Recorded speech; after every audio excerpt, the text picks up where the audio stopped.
Bueno, es un honor para mí estar aquí en esta presentación en el Colegio Médico como parte de la Academia de Cirugía. A ver, invitamos al auditorio para que se vaya sentando.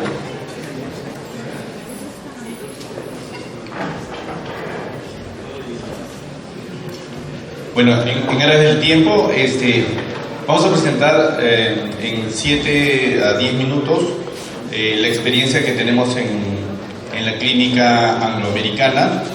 Nosotros tenemos al momento aproximadamente 10 meses desde la incorporación del robot en la clínica. Un promedio de 12 médicos hemos ido a entrenarnos y hemos pasado por el proceso, y ya un par de médicos que ya tenían proceso de entrenamiento. No tengo conflictos de interés por la presentación. En la foto podemos ver a la doctora Chung, al doctor Remy, que son los ginecólogos conmigo que nos encargamos de la parte de ginecología. Bueno, como mencioné, vamos 10 meses en el programa de cirugía robótica. Hemos realizado hasta el momento todo el grupo de cirugía robótica, un promedio de 140, de las cuales 41 casos han sido del área de ginecología, equivaliendo esto al 29% de las cirugías robóticas en ginecología. Se han entrenado a 3 médicos en la posición de bedside, que es la posición que acompaña al cirujano. Como regla de la clínica, el que acompaña a la cirugía tiene que ser un cirujano entrenado, no un cirujano de consola, pero sí un cirujano entrenado para que cualquier eventualidad. Entonces está como bedside, está el doctor bariátrico como ginecólogo, un cirujano de abdomen y una ginecóloga adicionalmente. Sobre la distribución de los casos que hemos realizado en ginecología, hemos encontrado que el 51.2% de los casos son tumores a despistar, una neoplasia o manejo oncológico directo. Sobre la distribución sí en la clínica es bastante heterogénea, y esto se debe a que el programa de ginecología ha incorporado directamente a la clínica un perfil de complejidad, que es lo que usualmente tenemos en la clínica, y se está expandiendo con la incorporación de los bedside en la clínica. Entonces, de aquí, de esta lámina, podemos deducir que 51% de los casos son ginecológicos y que la distribución es heterogénea. Cuando evaluamos el rango de edad de la población que hemos operado en ginecología, esta gráfica muestra 2 patrones claramente diferenciados. Los casos benignos, que son usualmente adenomiomas o miomas, se concentran en un rango etario estrecho entre los 38 y los 49 años, con una media de 44 años para la patología benigna, siendo los malignos, que vienen en un rango desde los 39 hasta los 67, claramente porque la presencia de la patología se presenta a mayor edad. Entonces, el comportamiento a mayor edad va a ser más asociado hacia neoplasia. Cuando hemos evaluado los días de hospitalización que hemos encontrado en este grupo de pacientes, en la gráfica evidenciamos que una de las principales fortalezas del abordaje robótico es la recuperación acelerada, que es lo que se ha descrito en todas las presentaciones anteriores. El grupo de patología benigna tiene una media de hospitalización de 1.5 días, y para los casos sospechosos o malignos de 1.9 días. Eso implica que el beneficio ya conocido de la cirugía robótica de una alta pronta lo estamos experimentando. Algo que es importante en la experiencia que hemos tenido es que, conversábamos en el break y decíamos, yo tengo tantos casos, el otro tantos casos, generándose toda una nueva corriente de robótica, pero todos estamos en proceso de entrenamiento, ¿no? Tenemos 20 años operando por vía laparoscópica, pero ¿qué estamos aprendiendo de la cirugía robótica? Y lo aprendemos día a día con la llegada, cuando vemos en el postoperatorio de los pacientes. Y realmente lo que nos está enseñando la cirugía robótica es que el paciente no tiene dolor. La recuperación es impresionante.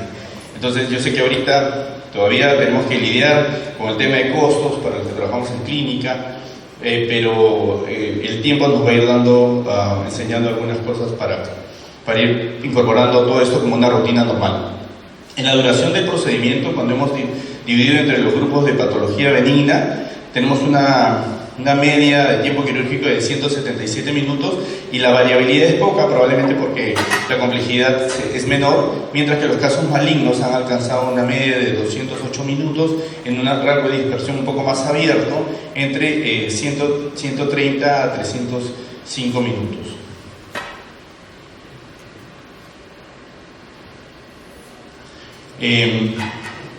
Cuando hemos evaluado entre la patología sospechosa de malignidad o maligna y la patología benigna, el grupo benigno muestra una curva de pendiente suave y acortada, lo que indica una dispersión etaria bastante más homogénea, mientras el grupo sospechoso, presenta una curva un poco más extendida, lo que implica que esta dispersión implica que hay más heterogeneidad entre los dos grupos y finalmente la diferencia entre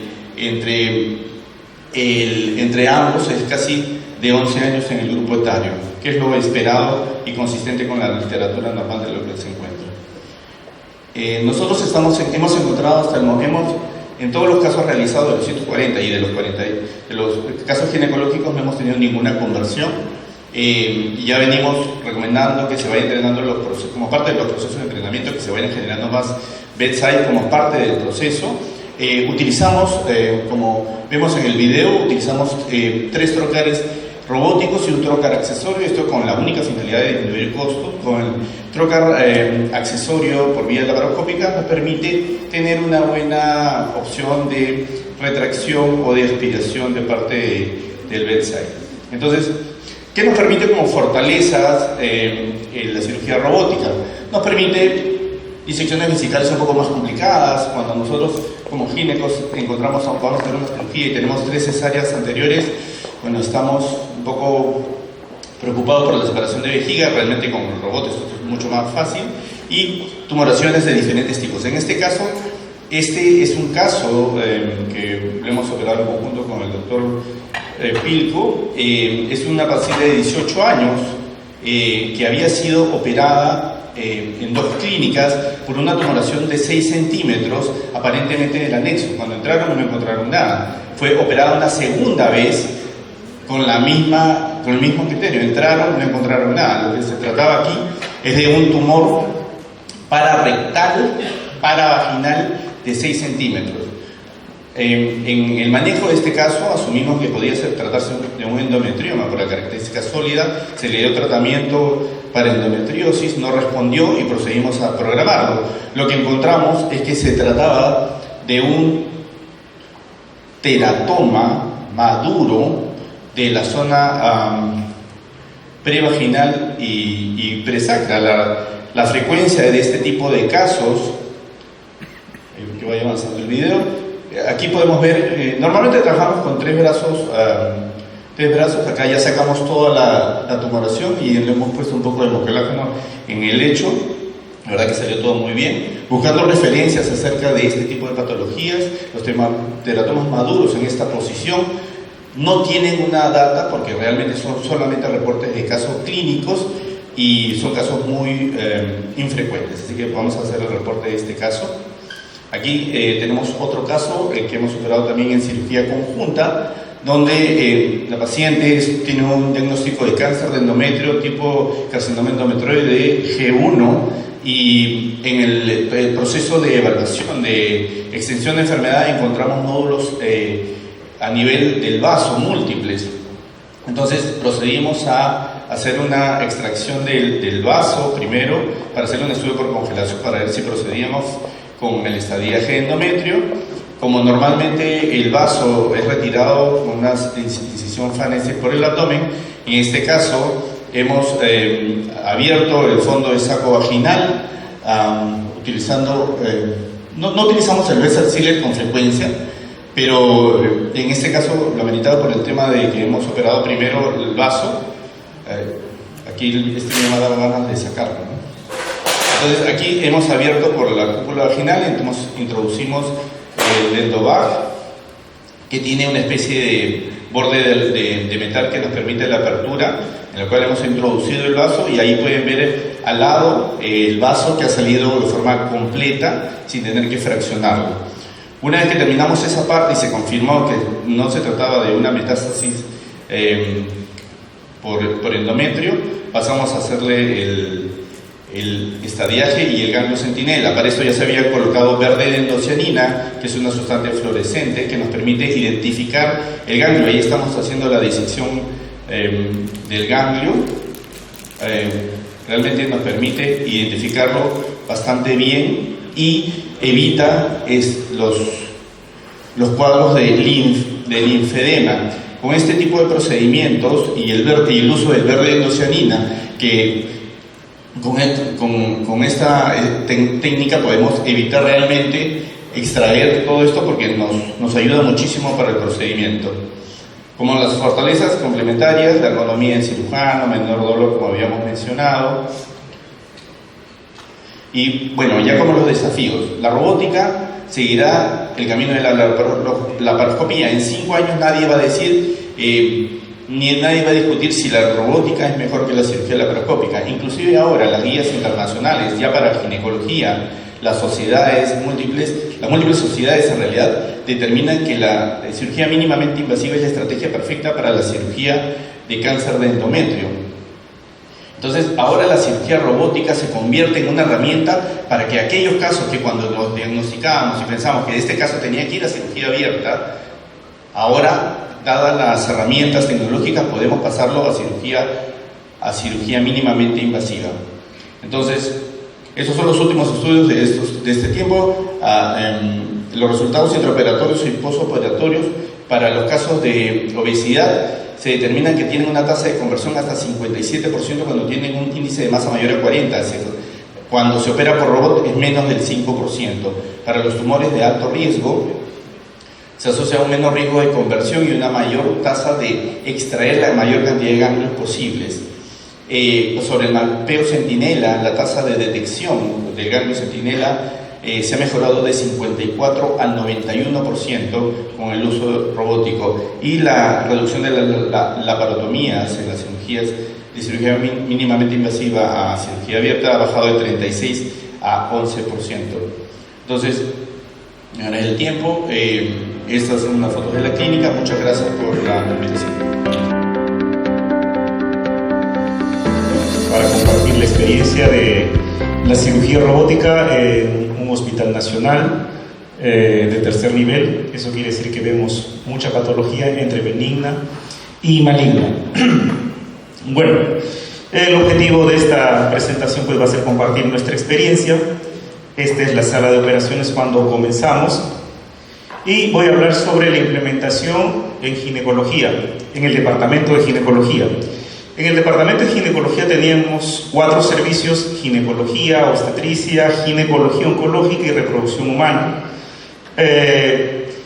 Los criterios de selección para ver, porque somos más o menos 40 ginecólogos, los criterios de selección para buscar quiénes se iban a capacitar era pues que tengamos una experiencia en laparoscopía de mediana a alta complejidad.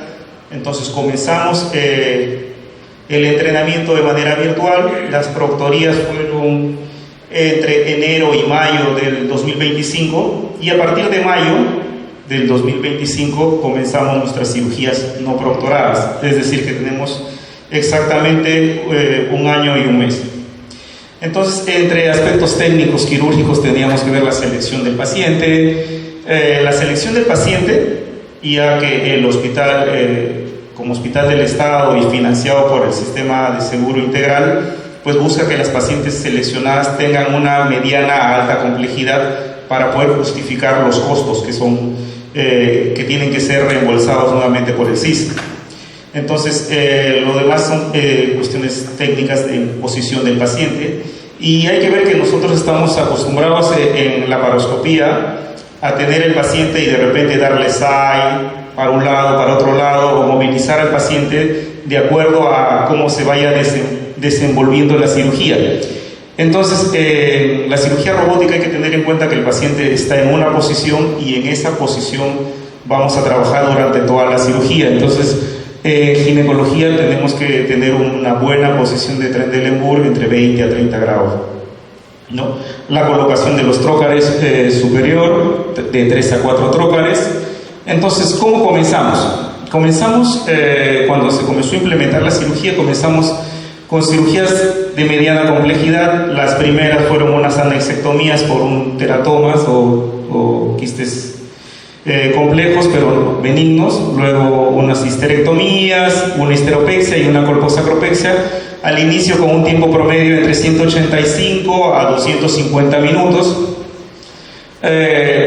y así comenzamos. Ya en mayo, pues iniciamos con nuestras pacientes propias hospitalarias sin proctoría, y pues la edad media de las pacientes va entre 52 años, un IMC de 34, también vemos muchas pacientes con sobrepeso y obesas, por ahí que la que tenía más IMC en algún momento llegó a tener un IMC de 56, la paridad variada, y cuando hablamos de paridad variada hablamos que muchas tienen cesáreas previas, 2, 3 cesáreas, y esas tienen, aparte de cesárea, histerectomías o diferentes patologías quirúrgicas que pues producen un síndrome adherencial severo. Entonces, pues una de ellas es esta paciente que tenía 14 cirugías previas, que tenía eventración, tenía colectomía, tenía múltiples cirugías. También tenemos una paciente con un prolapso total.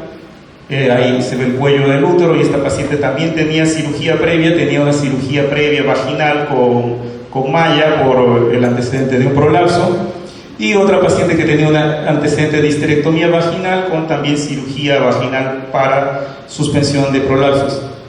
Entonces, cuando entramos vemos porque en general todo este marco es para, por ahí, evaluar a la paciente y ver que son pacientes que en realidad, pues ya para un cirujano general, un ginecólogo general, que cuando comenzamos a hacer la paroscopía tenemos muchas dificultades en el acceso por las adherencias. Entonces, ¿cómo vamos ahora después de un año? Ahora vamos en 130 cirugías, el 131, ayer hicimos uno más, de las cuales la patología más frecuente son miomatosis uterinas y miomatosis de buen volumen, prolapsos apicales, NI3, ginecología oncológica, que tiene la particularidad como no es un centro de referencia. La mayoría de pacientes que llegan bien y se operan son NI3 con un cono recidivado. Entonces, y estamos comenzando a hacer ya endometriosis profunda. Son los que operamos endometriosis, sabemos que son cirugías muy complejas, y este año ya estamos haciendo más y más endometriosis cada día. Dentro de las cirugías realizadas, la histerectomía, vamos más de 80 histerectomías, 28 histerosacropexias, 9 colposacropexias.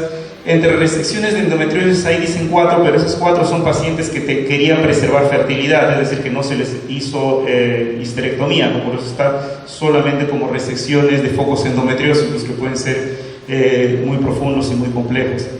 Entonces, ¿cuáles han sido nuestros resultados en la evaluación? Ahora, ¿no? La histerectomía más o menos estamos en 90 minutos, las colposacropexias y las histeropexias entre 150 minutos en promedio. Hay algunas que nos vamos más tiempo, otras menos tiempo, dependiendo de cada caso. La cirugía de endometriosis igual 180, 200 minutos. Tuvimos una conversión en los primeros casos, cuando de repente no se manejan úteros grandes, y de repente al momento de querer sacar la pinza se perdió el neumo, y los cirujanos que estaban en ese momento decidieron convertir para terminar la cirugía. Como complicaciones postoperatorias, hemos tenido un caso de hemoperitoneo que no tenía nada que ver no tenía con el propio toquinol, era del trócar accesorio. Al parecer, cuando metimos, se reingresó a reoperar a las 2 horas, se cohibió la hemorragia y la paciente se fue de alta a los 2 días, ¿no? Y también tuvimos un absceso en la zona de liberación de adherencias.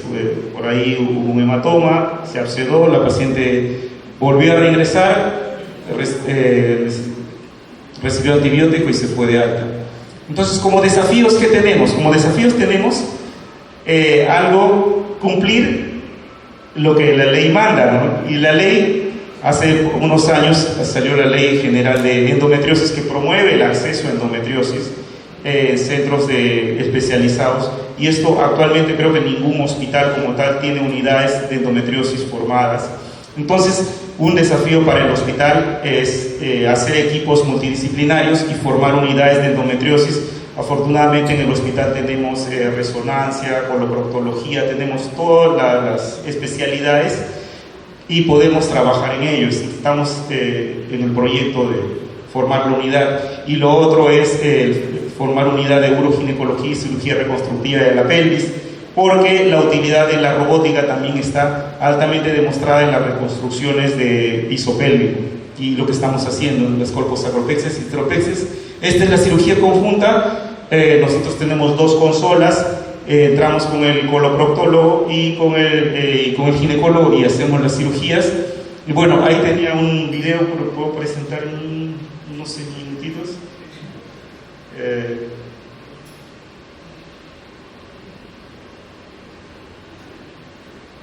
Esta es una histeropexia. Tenemos una buena visión, entonces ubicamos el uréter. Vamos avanzando acá en aras del tiempo. Entonces, la colposacropexia o histeropexia robótica nos da mayor libertad de movimiento. Tenemos una buena visión. La desventaja en este caso en los que hacemos colposacropexia, histeropexia, es que no percibimos o no sentimos las estructuras. Entonces, en pacientes obesas, cuando operamos y realizamos, muchas veces no se logran ver las estructuras retroperitoneales, porque todo tiene bastante tejido adiposo. Entonces, entre reconocer el promontorio y encontrar el plano correcto, a veces comienza a sangrar. Entonces, esta es una histerosacropexia. Vamos paralelo al ligamento uterosacro, y una gran utilidad es entrar en el espacio recto vaginal y poder realizar ahí la sutura de la malla, ¿no? La robótica nos da amplitud de movimiento al momento de realizar los puntos.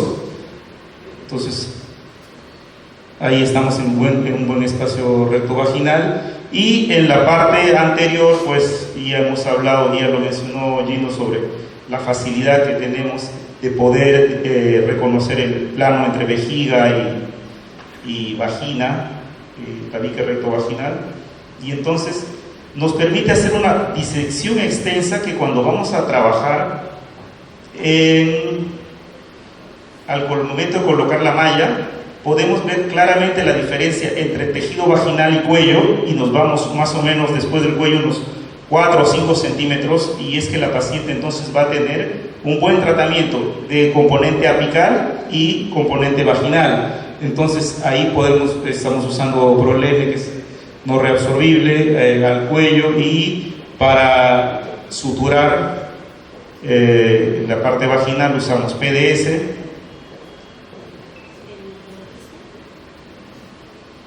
Trabajamos con PDS, que es de absorción lenta, y acá introducimos la otra malla que va a ir a la parte posterior, y acá es muy importante observar la facilidad con la que podemos trabajar en un espacio tan pequeño como es el espacio recto vaginal, y podemos diferenciar bien las estructuras. En relación a esta técnica, pues por ahí hay varias controversias entre si llegamos hasta el periné, si llevamos a músculos elevadores del ano o anclamos a la pared posterior. En este caso, por ahí he dado unos puntos a los elevadores del ano con PDS, y es que porque la paciente tenía una gran amplitud vaginal. Como digo, ¿no? Tenemos libertad de movimiento y mayor comodidad para cirujano, y observar bien las estructuras. Esto en cirugía abierta es muy difícil de poder meter puntos de sutura a ese nivel. Estamos ahí en los elevadores, luego avanzamos y vamos por ahí a la pared posterior de la vagina y vemos cuál es el movimiento que podemos hacer con el robot, ¿no? Eso nos va a permitir pues tener mayor precisión, y yo creo que después de esto pues avanzamos y se colocan los puntos al promontorio. Hay mucha mayor facilidad que cuando los realizamos por laparoscopía. Entonces la utilidad está demostrada en cirugía ginecológica, en los casos mencionados, en endometriosis y en tratamiento de prolapsos apicales, en los que se plantea este tipo de cirugía, que en realidad es el gold estándar para estas patologías. Bueno, entonces como conclusión, puedo decir que la cirugía ginecológica robótica es una alternativa real en la actualidad en nuestro hospital, y sus beneficios son múltiples y tenemos pocas complicaciones, y su uso debe extenderse a todo el país. Gracias. Muy importante poder tener la experiencia de todos los médicos que estamos haciendo actualmente. Iniciamos esta nueva técnica de cirugía robótica, que bueno, lo iniciamos en la Clínica Internacional, a la cabeza con el doctor Carlos Wong, que hace 2 años nos reunió a un grupo de ginecólogos, cirujanos, ¿no? Para, digamos, y nos informó de que la clínica había comprado el Da Vinci, y que en todo caso teníamos la posibilidad de ser entrenados por la misma clínica. Entonces se cogió a algunos de los médicos y fuimos hace 2 años, poco más de 2 años, fuimos en grupo al Hospital Alberense en Sao Paulo, donde pudimos digamos, entrenarnos durante una semana. Entonces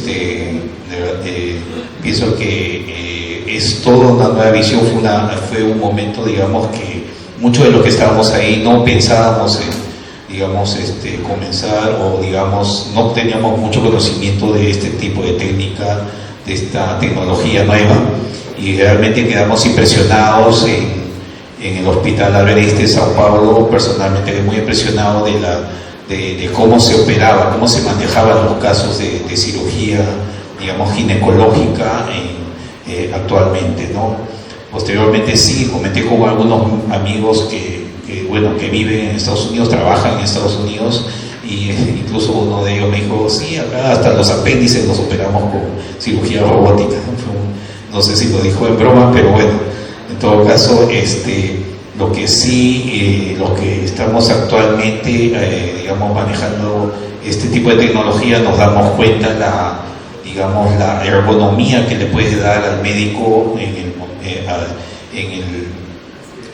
en afrontar los casos quirúrgicos que podemos tener. La presentación es corta, sí. Entonces, básicamente quiero hablar un poco sobre qué es lo que hemos hecho ya en la clínica internacional, ¿no? Hace 2 años, como les digo, comenzamos a operar luego de una semana de entrenamiento, para que vean que en general, cuando en otras exposiciones, en otros lugares que he ido para hablar sobre cirugía robótica, siempre he dicho, la transición de hacer una cirugía laparoscópica a cirugía robótica, para los que tienen experiencia en cirugía laparoscópica, es muy rápida. Realmente nosotros fuimos una semana, y regresamos a Perú, y en la clínica internacional, y a las 2-3 semanas estábamos dando nosotros ya operando los casos para ser certificados en cirugía robótica, ¿no? Los casos, hasta el momento, los casos que vengo operando son 73 casos de cirugía robóticas en la clínica internacional, ¿no? Y eso ha variado digamos, durante estos 2 años, debido a que, como ya lo he mencionado antes, uno de los problemas que tenemos es la parte de que los seguros cubran, ¿no? Este tipo de cirugías, ¿no? Y yo creo que eso va a ser progresivo. Entonces hemos tenido 20 casos en el primer año, en 2025 42 casos, y actualmente llevo 9 casos. Un poco de crecimiento que ha habido, y la distribución de los procedimientos básicamente son histerectomías, ¿no? Miometomías, endometriosis, que creo que es muy importante este tipo de técnica en lo que es endometriosis. Realmente me gusta mucho operar la parte de endometriosis por cirugía robótica. ¿Ya? Ahora las histerectomías y miometomías, por ejemplo, lo que tenemos actualmente de repente es que las pacientes que nos derivan para este tipo de histerectomías son pacientes que muchos de los médicos te derivan al paciente porque te dicen, no, esto es para robótica mejor.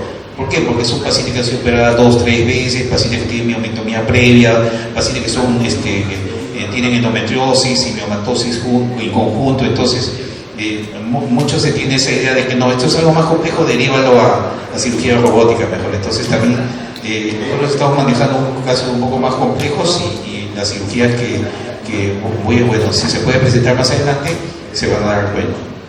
Igualito para las miomectomías, yo creo que el doctor Yajaruna también se ha dado cuenta de que entre operar, sacar 2-3 miomas y sacar 10-15 miomas, entre cirugía laparoscópica o cirugía robótica, hay bastante diferencia.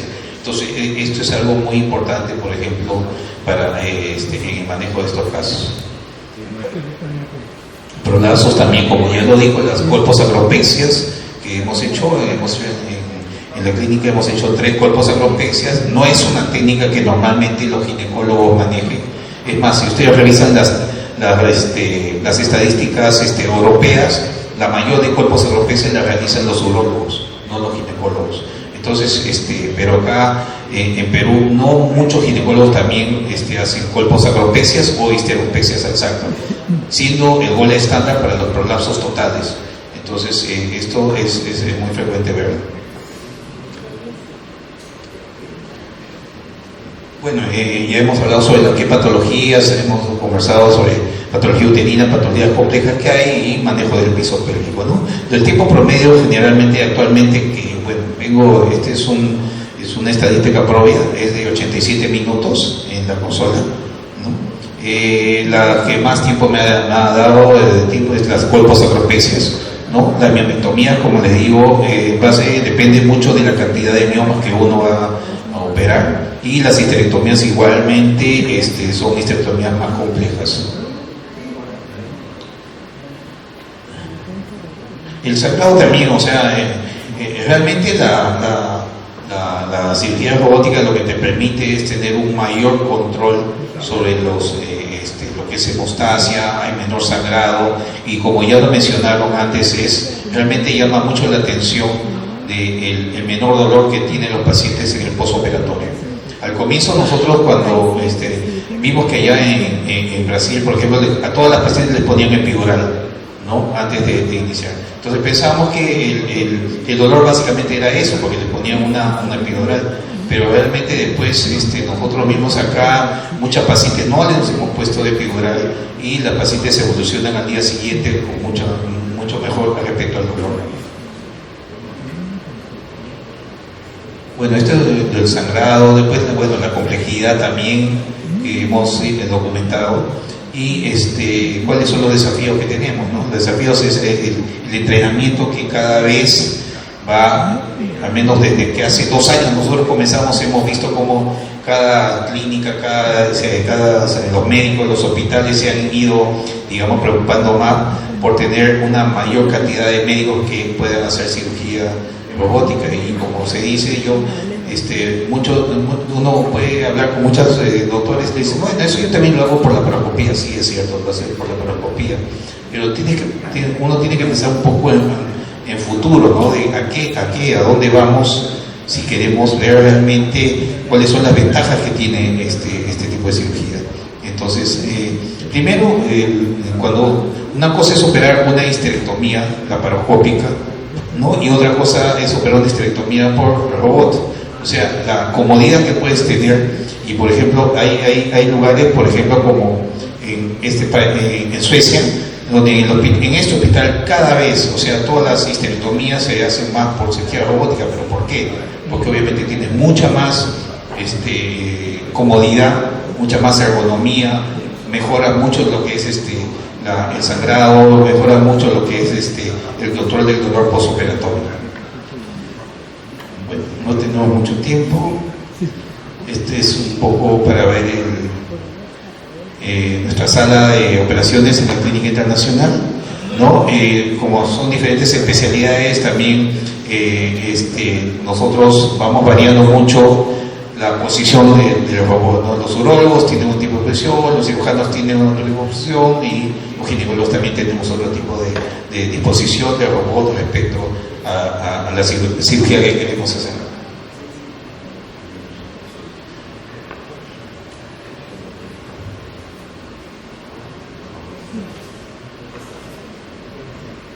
Actualmente nosotros tenemos en ginecología ya más de 150 cirugías realizadas en ginecología.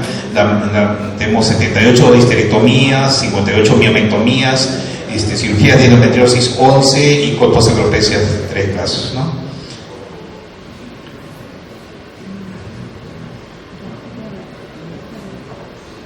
Entonces, solamente para poder presentar, por ejemplo, qué tipo de cirugía podemos hacer. En este caso, por ejemplo, tenemos una histerectomía que lo hacemos por robot, que tal vez es muy diferente a hacerlo laparoscópica o abierta, ¿no? Entonces, en este caso, nosotros ahí la facilidad de la disección, porque como yo les digo, o sea, cuando uno está mirando en una pantalla, uno lo está viendo en 2D, ¿entiendes? Pero el que está operando en 3D.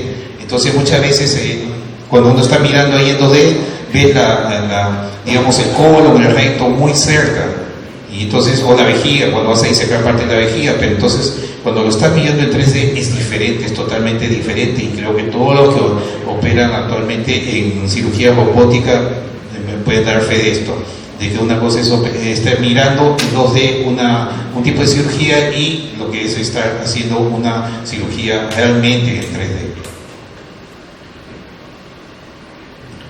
Acá, por ejemplo, estamos despegando la vejiga, se pegó toda la parte posterior donde estaba pegado ¿no? Finalmente, se hace la histerectomía, ¿no? Con una mayor facilidad. Y estamos cerrando ahí ya la del cierre de la cúpula, la colocación de puntos también es mucho más fácil.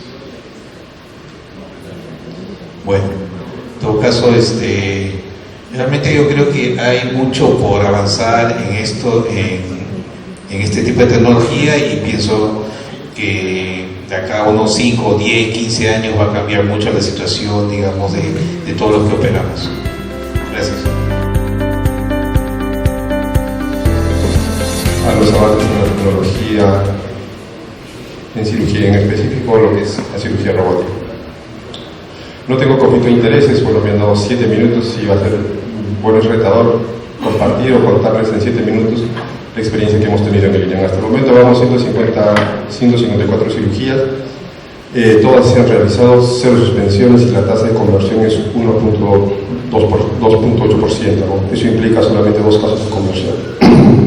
El requisito que tenemos, obviamente, como somos una institución pública, es que el paciente que se opera tiene que tener diagnóstico de cáncer y tiene que estar afiliado al CIS. Tenemos traquelectomías radicales, citorreducción por cáncer de ovario, citorreducción por cáncer de endometrio, estadiantes por cáncer de ovario y endometrio, linfadenectomías pélvicas y paraórticas como parte de estadiantes, citorreducciones, histerectomías totales solamente hicimos en la parte de entrenamiento, porque como requisito de exigencia, como es una tecnología de alto costo, es que las cirugías tienen que ser de tal requerimiento. Y la mayoría de pacientes que operamos son cánceres de endometrio y son así, ¿no? Entonces son estos pacientes que tienen, como bien lo mencionó uno de los colegas, un IMC bastante elevado, en 30, 40, 50, porque las ventajas son estas. Y a pesar de eso, o sea, nuestra tasa de complicaciones es mucho, mucho menor, comparado con la cirugía abierta o con cirugía laparoscópica. La ventaja, como lo mencionaron, es los brazos. Los brazos del robot te permiten un movimiento más dinámico. En la parte superior van a ver una paciente con cáncer de endometrio, que al inicio era irresecable, se le dio quimioterapia neoadyuvante y se hace una citorreducción. Hacer una citorreducción incluso por cirugía abierta es complejo porque la inflamación, la fibrosis que te genera hace que los espacios anatómicos se pierdan. Y si uno no tiene un concepto claro de la anatomía pélvica, entonces probablemente se dificulte, tengamos complicaciones y todo eso. Teniendo el robot y conocimientos claros de anatomía, Probablemente esta paciente hace unos años, cuando el doctor Venegas hacía la residencia, lo hacíamos por cirugía abierta, una incisión cifopubial, pero ahora no. Entonces, estas introducciones se hacen por vía robótica, incluso peritonectomía pélvica. Esta paciente tiene nódulos pélvicos. Son las ventajas de la cirugía robótica. Y el segundo caso es una paciente que le hemos hecho una traquelectomía radical, ¿no?, por robot, y la anastomosis entre la vagina y el istmo, entonces se hace de manera intracorpórea. Se puede hacer, lo hacemos por la laparoscopía, nos demoramos más tiempo, salimos más cansados. Acá la seguridad de la paciente, como bien lo mencionó el doctor Yajarone, o el doctor Escalante, que estás viendo en 3D, estás viendo cerca, con la comodidad que te permite hacer esta cirugía. Y si te ponen otra cirugía, la puedes hacer con la misma comodidad. En cambio, si lo haces por la laparoscopía abierta, sales agotado, cansado. Son las ventajas que te ofrece la cirugía robótica. Y particularmente, si me preguntan hacer una traquelectomía radical por laparoscopía o por robot, lo hacemos de ambas maneras, ¿no? Pero de preferencia me gustaría hacerla por robot, por seguridad de la paciente. Entonces, y hablamos, no vamos a discutir sobre digamos, las ventajas que tiene y hacer cirugía de precisión individualizada para cada paciente. Pero, por ejemplo, en cáncer, el ganglio centinela es el estándar para cáncer de cuello uterino y para cáncer de endometrio en estadios iniciales, por todas las ventajas que ofrece con respecto a una linfadenectomía convencional pélvica y parótica, ¿no? Por ejemplo, acá en el extremo superior es una linfadenectomía inframesentérica, ¿no? Ojo, inframesentérica, pero igual, el robot es versátil, te permite hacer todo esto de manera sencilla. Esto es lo que nos gusta hacer a los cirujanos, ¿no? Pero tenemos que cambiar, y la linfadenectomía parótica probablemente esté relegada a muy pocas indicaciones, porque ahora, como les comento, entonces el estándar es hacer ganglios centinela. Miren, entonces, quizá para cirugía abierta, por laparoscopía es mucho más difícil, pero por robot se hace tan sencillo, la curva de aprendizaje es sencilla para todos. Y si uno, como mencionaron, tiene experiencia en la laparoscopía, se hace aún mucho más sencillo. Es como jugar un juego de videos. Y entonces te evitas toda una linfadenectomía pélvica y parótica que te puede tomar unas 2 horas con complicaciones de lesiones venosas, arteriales, sangrado, dolor postoperatorio. Hacer un ganglio centinela que no te va a tomar unos 10 minutos por cada lado. Entonces acá estamos haciendo en la parte inferior. Se identificó el ganglio centinela del lado derecho de la paciente, vemos en el lado izquierdo, ¿no? Como un juego de video, uno va ingresando, obviamente con conceptos claros de anatomía, porque es importante tener en cuenta todo eso y las indicaciones, ¿no? Estamos disecando el centinela que está por encima de la ilíaca externa, de la arteria ilíaca externa, ¿no? Y uno visualiza, y la pulcritud con la que se puede hacer este tipo de cirugías, obviamente, sí, pues uno disfruta las cirugías. Y no solamente disfruta el cirujano, sino también los que están ayudando, los que están, el anestesiólogo, el personal que está alrededor de nosotros apoyando en la cirugía, es la que también disfruta.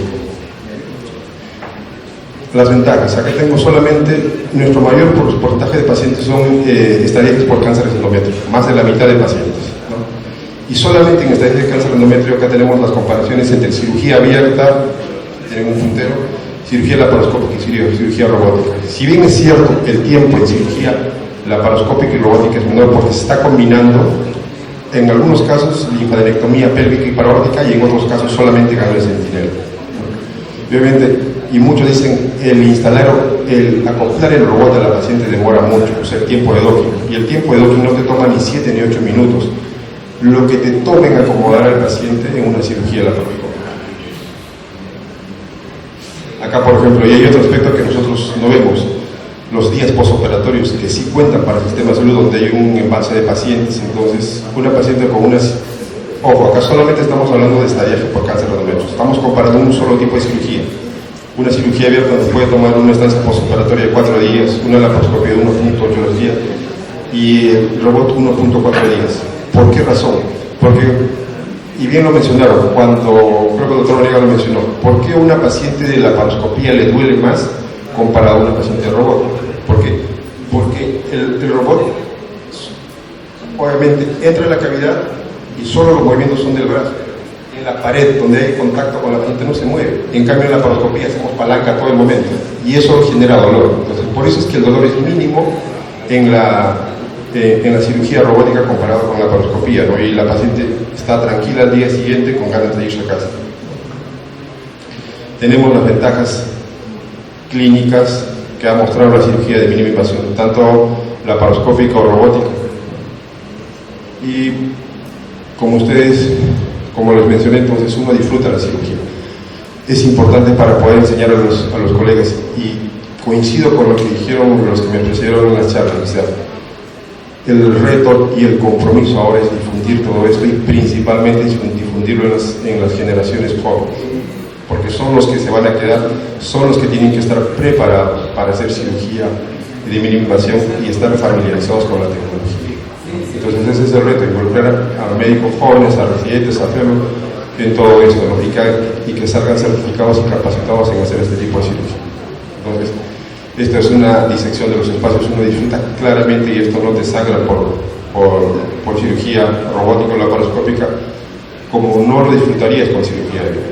Entonces acá estamos haciendo disección de los espacios, es una histerectomía radical por cáncer de endometrio, igual se disecan los espacios, pero no se coloca manipulador uterino, y es una gran ventaja solo por robótica en este tipo de cirugías. Y uno puede disfrutar tranquilamente, ustedes están viendo la cirugía, las estructuras, le puede poner nombre y enseñar.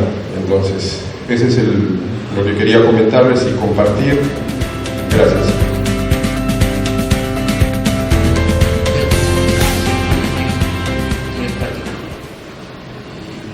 En mi hospital hemos tenido 60 días 4 registros de parto. El otro, cuando hablamos de quimioterapia previa, o inmunoterapia o radioterapia, ¿qué tendríamos que hacer? Primero operar y después dar quimio, radio o inmunoterapia. Y si se han puesto a pensar que en la mayoría de hospitales hay una gran lista de espera para ser operados, y ahora le está dando la robótica, si se podría o no, de repente se han dado cuenta que se necesitan más robots y evitar los conflictos que hay entre cirujanos y ginecólogos para el espacio quirúrgico que tiene. Entonces se va a querer tener. Y por último, siendo ustedes los pioneros, tanto en gineco y en cirugía, o en cirugía en general, se han puesto a pensar, ya están pensando en preparar a gente joven, ¿no? Porque la mayoría de nosotros ya pasamos los 50. Se han puesto a pensar, una felicitación en general para ustedes, porque tienen menos de un año operando con cirugía robótica, pero al ser los pioneros ustedes en el Perú, tendrían que romper la burocracia que hay para poder comprar más robots de este tipo. No se vaya, doctor, que en la última ronda se va a discutir todo ese tema. Por favor, ahí dejamos para que puedan contestar las preguntas. Por favor, la patología benigna la responden y la maligna los cirujanos, ginecólogos, oncólogos. Bueno, en relación a la conversión que hubo, porque perdieron el neumo, fue uno de los primeros casos, y el grupo que lo estaba haciendo creo que fue la primera cirugía sin proctor. Entonces, al momento de querer ya retirar la pieza, perdieron totalmente el neumo, y como que hubo un punto sangrante y convirtieron y repararon, pero de ahí en general no volvió a suceder, y lo sacamos por vía vaginal, morcelamos por vagina, si hacemos miomectomía, morcelamos por fondo de saco de duras, en bolsas, sí. Sí, bueno, solamente para lo que una de las cosas diferentes que vi allá en el uso de robots, es que se usaban 2 insufladores, ¿no? Para que no hubiera, digamos, mucho problemas con, por ejemplo, cuando uno cauteriza, hay mucho humo, entonces hay una cierta facilidad, es algo que lo vi nuevo y lo usamos nosotros normalmente, usamos 2 insufladores, ¿no? Entonces la pérdida de gases, digamos, es poco probable, no es común perder, digamos, esa tensión del atómico con el gas, ¿no? Sí, solamente eso. Sí, bueno, el caso que presenté específicamente es una paciente con cáncer de ovario avanzado que al inicio era irresecable. Se le dio quimioterapia neoadyuvante y después va a cirugía para una citorreducción. Lo que pasa es que la quimioterapia, con toda la enfermedad que tiene, hay un componente inflamatorio y los planos anatómicos se pierden. Incluso uno necesita el tacto para poder secar con el dedo, porque la mayoría de casos se hace por la protomía. Pero con la visión tan clara en 3D del robot, que estás mirando ahí ni a 2 ni a 3 centímetros, entonces te permite, obviamente con el adecuado conocimiento de anatomía, poder hacer esa disección, y porque se hace una cirugía interval. Por ejemplo, esta paciente se opera, le dan recursos de quimioterapia, se opera y tiene que esperar a que se reincorpore, se recupere de la cirugía abierta y después continuar con quimioterapia. El hacerlo por mínima invasión, por laparoscopía o robótica, ese intervalo de recuperación es mucho más corto y la paciente puede reanudar mucho más rápido su quimioterapia. Obviamente, como reflexión, quizá porque ahora los estudios, como creo que lo mostró el doctor Venegas, ningún estudio hasta el momento, me refiero a cáncer ginecológico, ningún estudio al respecto ha demostrado que la cirugía robótica es mejor que la laparoscopia. Ninguno, ¿no? Pero yo creo que si vamos a centros de alto volumen, donde se maneja cirugías de alta complejidad, de todas maneras el robot sí es útil, porque este tipo de pacientes antes no nos animábamos a hacerlo por la laparoscopía, o si lo hacíamos, nuestros tiempos operatorios eran largos, había mayor riesgo de sangrado y todo eso. Entonces la ventaja del robot en estos casos yo creo que se va a dar, aún no hay evidencia, pero es una percepción personal, ¿no?, sobre esto. Para terminar la pregunta del doctor sobre la visión de salud pública, en realidad todos nosotros tenemos varias tareas, ¿no? La primera, la generación de profesionales nuevos y el proceso de entrenamiento. Ya hay varios proctors dentro del grupo, probablemente en los siguientes meses la gente sea entrenada. Proctor es el profesor en robot. Sobre pensar en salud pública y pensar que la inversión en robótica puede ser muy costosa, sí es cierto, pero todos en el auditorio han dicho, la tasa de recuperación es mucho menor, duele menos, el alta es más rápida, el tiempo de hospitalización va a ser más rápida. El mismo doctor López dijo, opero 2 y puedo entrar como una tercera. ¿Por qué? Porque estamos sentados, es ergonómico, no duele la espalda. Entonces, en realidad, en una visión de salud pública, operar un mayor número de casos, eso disminuiría las listas de espera que tenemos. Muchas gracias. Yo sé que